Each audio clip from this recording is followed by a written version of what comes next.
Hi, it's me again with Corel Draw Tips and Tricks, and this is right where we left off on part one of this rotating, but the person wants them all standing straight up.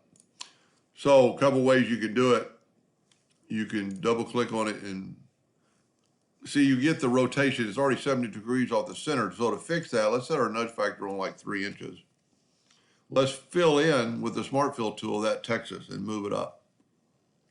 What the Smart Fill does is does that right there. It fills in and makes a new object. So now we're going to nudge down, left click, right click, and you see we're at 0 degrees. So we could go 360 minus 72 degrees and we get it to stand up. Same thing here. Take your Smart Fill tool. And because of the shape of Texas, it's not going to be perfect because looking at it, it's going to look like it's going downhill, but we can do this and see it was, so now we need to rotate it 288 degrees because it was, that's the way it, whoop. No, I'm sorry, just 72 degrees because we're going, the arrows are going this way. So we're just going back 72 degrees. But if you look, this is a lot closer to the panhandle, or the panels up here, the valley in South Texas is down here. It's totally off because we rotate it. So what I would suggest in this case, and this won't help that many people, is get your 2-point line and go from that node to the center. Go from that node to that line in the center. And they're the same distance from the center of the circle. So now we just need to click on them and just move them up. In this one, we actually need to change our nudge factor to like 0.001, take the Texas and get that crosshair on that X right on it. And then on this one, we're gonna have to move it the opposite direction. We need to move it up quite a bit. Now the distance between the circles is gonna be the same. So there's a couple ways we can test that. We can get rid of these lines now. And let's just measure to see if they're the same distance from the top. See how close I was. And it says perpendicular, so we don't have to use the control button to make a straight line. So we're from there to there, perpendicular, and we're 20, wow, that's 23 degrees. 23 inches, 0.23. And that is 0.21. Now, with that said, I should have done it before I let these lines go. Let's just double check our shape.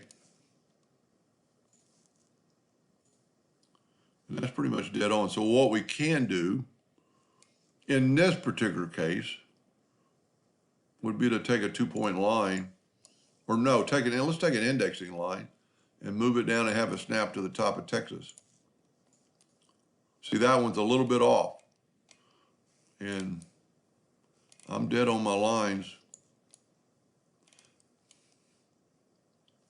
So in this particular case, you could move this up just ever so slightly to that indexing line. And that is weird that that did that. I almost think got one of my lines off. I'm right on that node. Make sure we're in the corner of the star, and we are on both of them. So the only other test would be to click on this top one, bring in an indexing line to that X, and it's snapped right to the center. Now we can take an ellipse, holding down the control button to get a perfect ellipse, and hit P on the keyboard. And just by a stroke of luck, I'm pretty close. So now let's hold down. We need to get to that indexing line. So let's hold down the shift key so it'll grow from the center, and it snapped right through there. Now, if these other two Texases are in that same plane,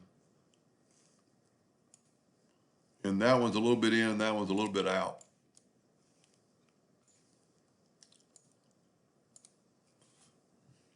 So I guess you could go move it down. That's what probably happened. Let's try this. As far as our measurement, we want the X of Texas right there in that crosshair. So I'm learning as I'm going also in this video.